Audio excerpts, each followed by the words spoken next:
My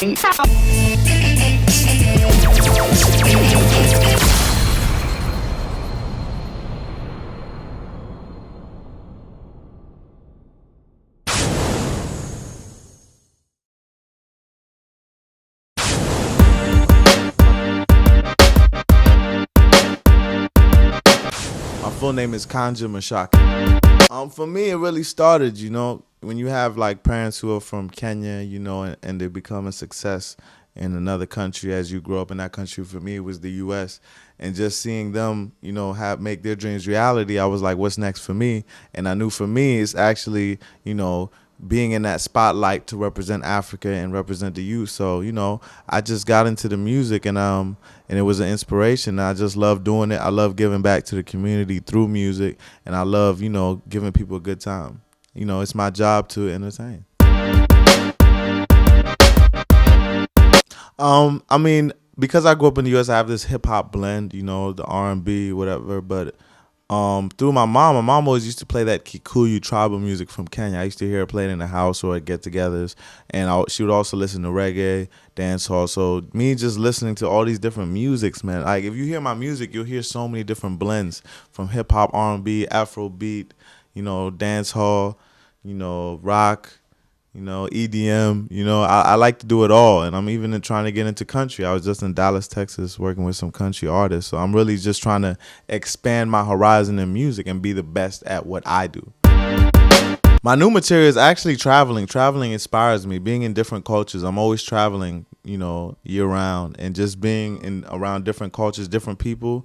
I'm a very, social person, so I like to meet people who've been different places I haven't been, and that just inspires me to tell a different story in the music. Sometimes I'm telling my story, sometimes I'm telling someone else's story. So it's really just using life's patterns to inspire my creativity.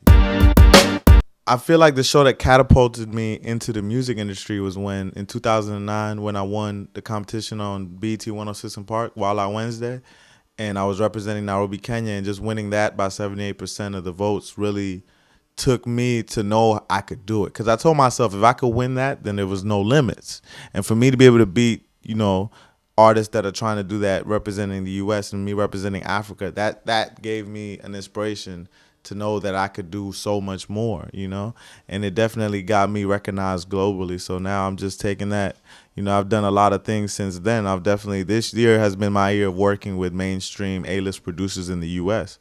Shout out my boy Drummer Boy. If anyone knows the producer Drummer Boy, that's a good friend of mine, and I got a crazy record with him. So really just taking it to the next level. Now it's me mixing that up. I want to be representative of Africa in the U.S., in the mainstream media. I'm not just trying to do one market. That's why I'm in Africa. That's why I'm in Europe. That's why, I'm in America. I'm everywhere.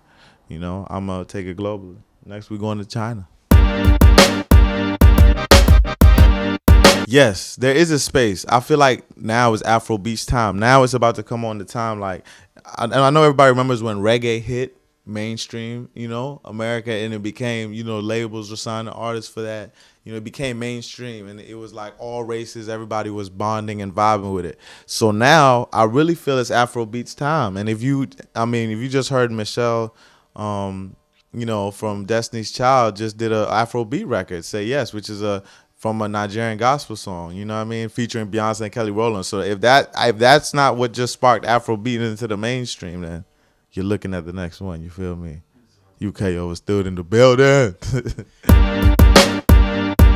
It was an amazing experience. Let me tell you, that win took me from that stage to the head office of Universal Records with, at the time, President Sylvia Rhone and Akon. You feel me? So that's what that took me to. When that took me to that meeting, that's when I knew, sky's the limit, man. What am I not going to be able to do? God has definitely been in my favor. And as long as I've let the law of attraction lead me and I know what I'm trying to do, it's taking me exactly where I want to go.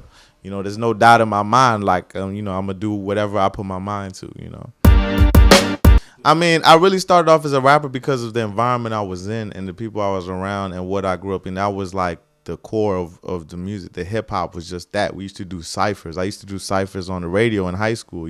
So that's what put me in that. And then I always had that culture. And of course I can sing. I could, hold my notes. And just expanding to that, there's a groove with Afrobeat. Like it's in me, it's embedded in me because of my bloodline, my heritage. That there's a feeling you get when you do Afrobeat music. You know what I mean? And that feeling of doing the Afrobeat is just amazing.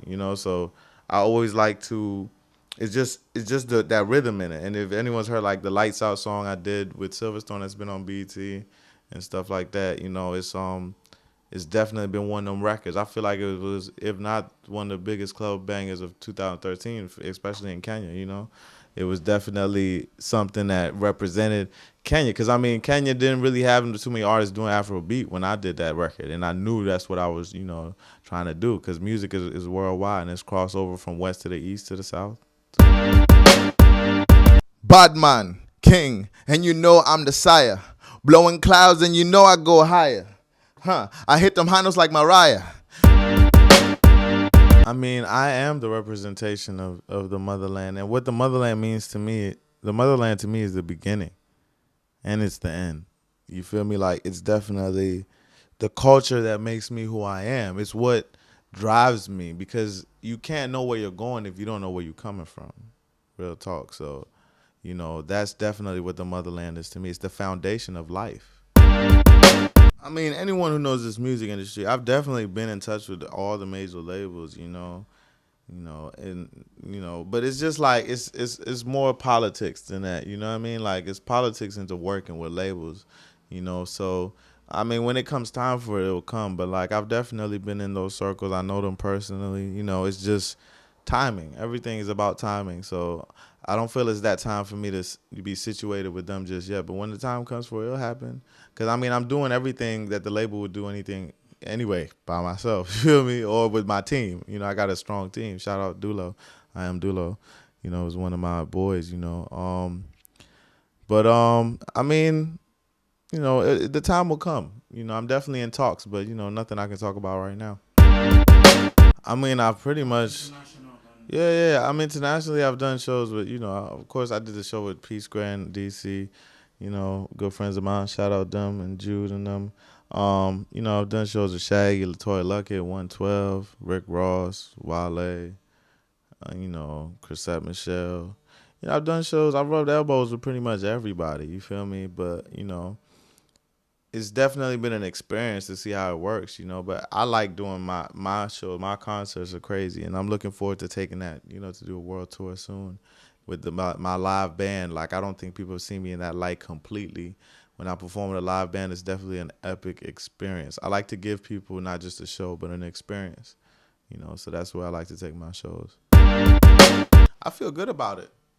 Honestly, I'm the one. If anyone knows legendary producer Chucky Thompson, who's one of the Bad Boy Hitmen, along with Stevie J and some others, like, he did Biggie Big Papa, Nas One Mic, right? He wasn't hip to the Afro beat. He's in DC. He's a DC native. So,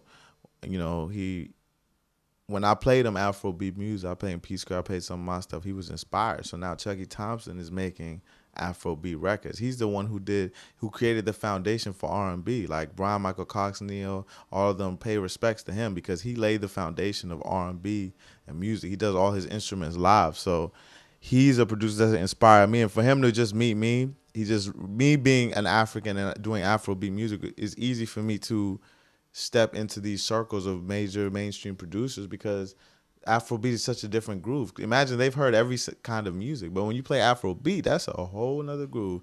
And every time we're in the studio vibing, we have people in there, and there'll be females in there and they've never heard Afrobeat. When they hear it, oh, it's ham time. Shorty wanna see me, I ain't no liar, Jim Carrey, shorty seeing the fairy. Shorty see me, all they want to do is marry. But me, all I want to do is carry. The Coca-Cola advert I did, I was featured as the hero of the Africa Let's Go Crazy campaign. That just really was, just right timing, and it was just meant for me to be in that situation because I was in Kenya and I just was, networking and working, and I just ran into the right people, and they just saw me. When the guy saw me, he knew that I was gonna be perfect for it.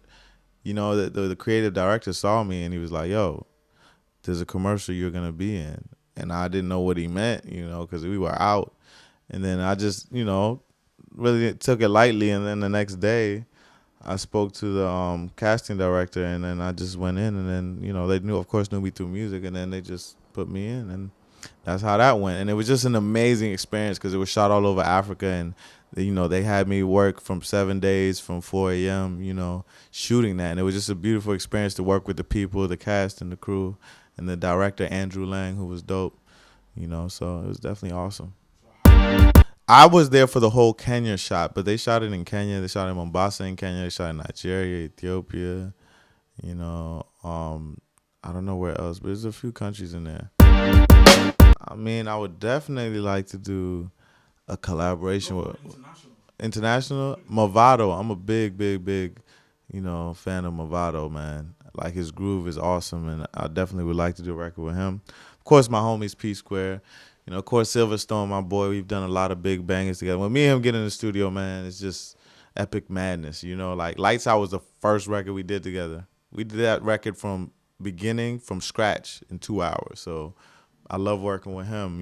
So as far as mainstream artists, I love to work with Nas, Damian Marley. And for the fallen ones who I wish I could work with. Of course, I wish I could work with Bob Marley, like Whitney Houston, of course, Michael Jackson. Today's Michael's birthday, so happy birthday, Michael Jackson. So, just in the line of the greats, man. I've definitely been inspired by the Jackson 5, the Temptations. Just those old storylines of how they got on is just amazing. That there's nothing like the feeling of the grind and the hustle. You feel me? Like you're always gonna get to the destination, but when you get to that destination, it's the journey that you're gonna remember. You feel me? So I love the hustle. I love the grind. I definitely have had my stories. It's definitely been a journey, man. I've been doing this thing for 10 years plus. You feel me? So it's definitely a blessing. I have over 40 records ready, to do an album, but I want to drop a few more records and videos, and I got that coming together. It's going to be the Kingdom album, of just my creativity and my art and just my viewpoints from being all over the world. I've done these records everywhere, from the UK to Kenya to, the US, everywhere. I just,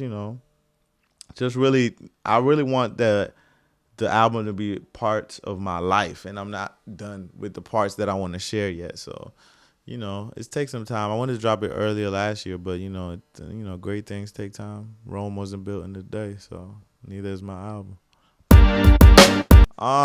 Just expect some big records. I'm definitely taking it to the next level. I got a video I just shot with this song I did with Silverstone called Lose Control.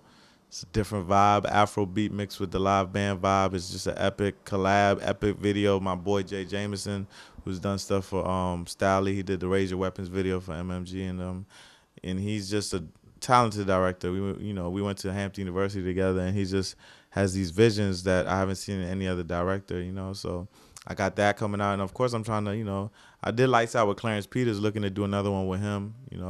Definitely gonna reach out to him and see what's up. But definitely that. But I mean, most of all, I want people to look forward to my shows. Like, come and see how I get down. It's definitely, I try to give that stage dances, theatrics, everything. So definitely looking forward to that. Shit, I'm making a whole nother salary. I'm burning off all these calories. Used to bang a chick named Cindy and Mallory. And I'm killing with the killing them. Killer season like Cameron, I am on. That's why I got the stand on. Shit, I'm in the club, I get my man on. Yeah, man, of course the boss queen of the rap streets, Mafiella, man. If y'all ain't peep Mafiella, y'all got peep her. She's, Jamaican, but she's British too, and she just has this flavor that's just ill. I never seen a woman kill bars like that. You feel me? So definitely her. Let me see. I don't know. I mean, there's nobody I've really kept up with here. Oh, man, Fuse ODG's out here. Lola Ray, sexy self. Chipmunk is dope. I done peeped him. Wretch 32. There's another one of them. I peeped him. He's dope. Of course, Tiny Temple. I met him last time I was here. He's a cool dude. And I got them hood niggas that I ran on with them Eminem verbs. Stand on. Kill him. Batman. Well, I guess him too, man. If my cousin Jay from UK over still know him, then, that's what they do. Of course, Twitter, Instagram, Facebook, King Kanja, KingKanja. You know, King Kanja on all that. And my website is www.kanjamusic.com. You can peep all my work. You know, just check me out, man. I'm always on the gram, so hit me on the gram.